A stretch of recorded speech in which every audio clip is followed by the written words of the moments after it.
3 Français ont été tués et 13 autres blessés dans un accident de la route en République dominicaine.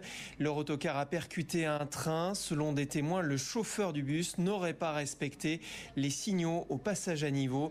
La réaction de la ministre des Français de l'étranger. C'était un car de 27 Français avec il y avait aussi 2 personnes dominicaines. Il y a 3 morts et 6 blessés graves. Actuellement, nous n'avons pas d'éléments sur la collision, le pourquoi. Ça s'est passé en pleine nuit et nous sommes en attente. La cellule de crise est à fond sur cette situation.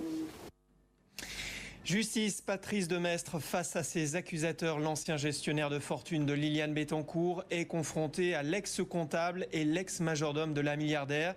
Les juges bordelais veulent connaître la destination des 4 millions d'euros en liquide dont Patrice Demestre a supervisé le retour en France en 2007 et 2009 depuis un compte en Suisse. Il aura fallu près d'1 an pour arrêter le meurtrier présumé de Marie-Jeanne Meyer, une adolescente de 17 ans tuée alors qu'elle faisait son jogging. Son corps avait été retrouvé carbonisé et enterré sur les hauteurs de Tournon en Ardèche. Le suspect numéro 1 a été interpellé dans un train en Espagne et remis à la police française qui l'a identifié grâce à ses empreintes digitales. Il devrait être déféré au parquet d'Avignon cet après-midi. Un espoir pour 57 victimes de l'amiante contraintes par la justice de rembourser une partie de leur indemnité. Jean-Marc Ayrault a chargé sa ministre des Affaires sociales, Marisol Touraine, de trouver une solution de justice et de respect. Le reportage dans le Nord de Sébastien Homer. Yves Bus n'est pas du genre à se réjouir trop vite. Quand il arrive ce matin au local de l'association des victimes de l'amiante, il hésite entre espoir et doute.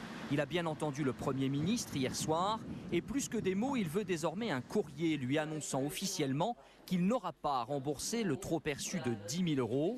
Lui, malade de l'amiante depuis longtemps. On a reconnu que j'avais le droit à une somme, on me la laisse et on me fout la paix.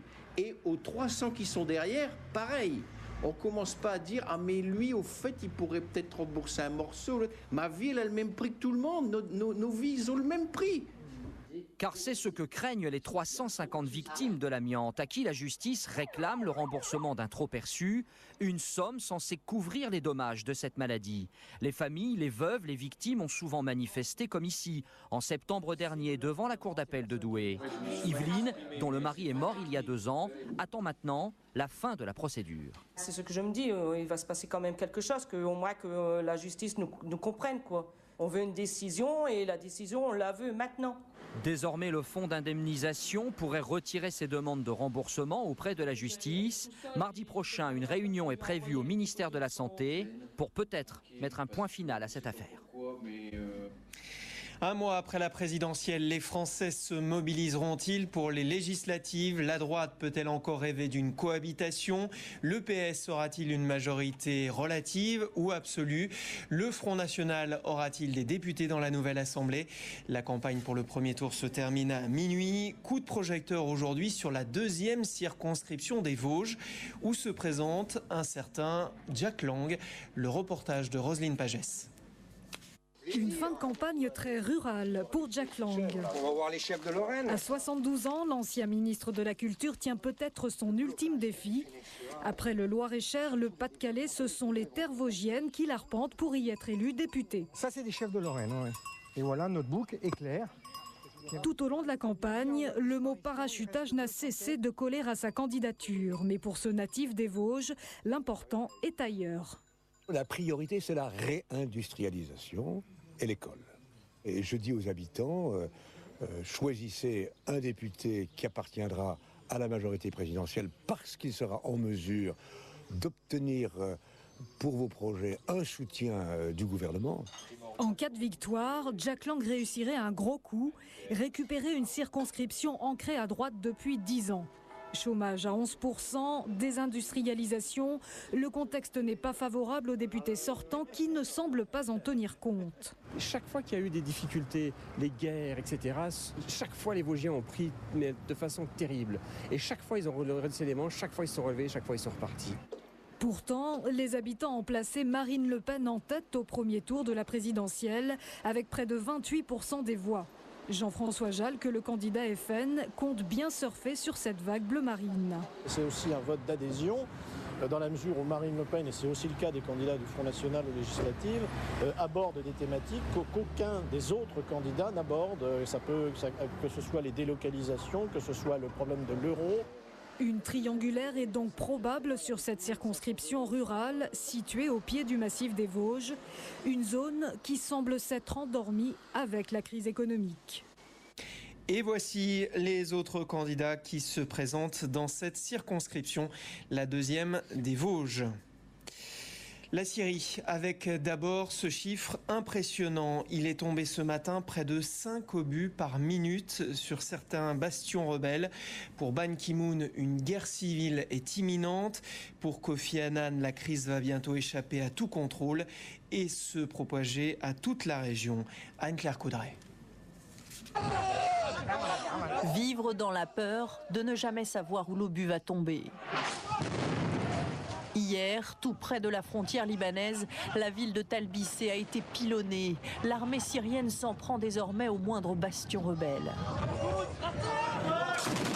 Ces hélicoptères ne laissent aucun répit à ces poches de résistance, où la population terrorisée n'a d'autre échappatoire que de s'enfuir d'une rue vers une autre.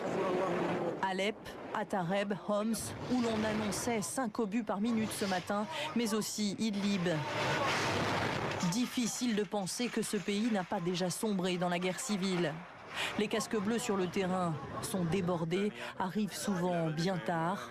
Et à l'autre bout du monde, dans les couloirs feutrés de l'ONU, Kofi Annan prévient, ce n'est pas le seul sort de la Syrie qui est désormais en jeu.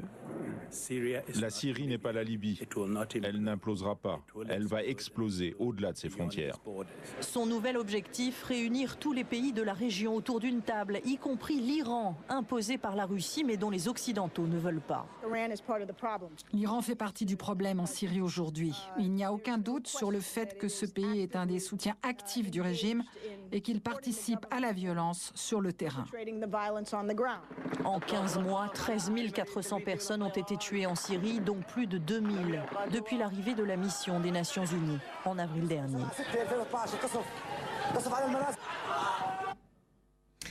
Les sports, si vous aimez le football, vous allez vibrer ces 3 prochaines semaines. Coup d'envoi aujourd'hui de l'Euro. 2 matchs au programme, Pologne-Grèce et Russie-République tchèque.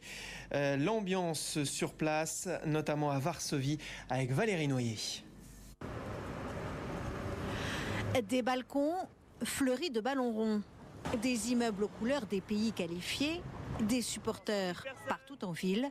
L'euphorie du football a gagné la Pologne. Nous pouvons gagner 3-0 aujourd'hui. Je pense que malheureusement la Pologne va gagner, mais que le score sera plus serré que ce qu'ils pensent. Un premier match à Varsovie, un autre à Wrocław. C'est la première fois qu'un tel tournoi a lieu derrière l'ex-rideau de fer. Et ce ne sont ni les rumeurs de racisme, ni celles de boycott politique qui gâcheront la fête de ce soir. Gâcher la fête du football pour Timochenko, mais quel rapport a-t-elle avec le foot? La politique et le foot sont 2 choses différentes. Je pense que cela n'a rien à voir avec Timochenko. De toute façon, personne ne peut rien faire pour elle. Plusieurs dirigeants européens ont décidé de ne pas assister au match en raison du sort fait à l'opposante Timochenko, emprisonnée en Pologne et plus précisément ici, à Wrocław. Ici, où ce soir, les Russes rencontrent les Tchèques. On termine ce journal par la disparition de la doyenne des Français et des Européens. Marie-Thérèse Bardet s'est éteinte quelques jours après avoir fêté ses 114 printemps à la maison de retraite de Pontchâteau en Loire-Atlantique. Son secret, n'avoir jamais fumé et n'avoir bu pratiquement que de l'eau. Restez avec nous à suivre Vue d'ailleurs, Christophe Moulin.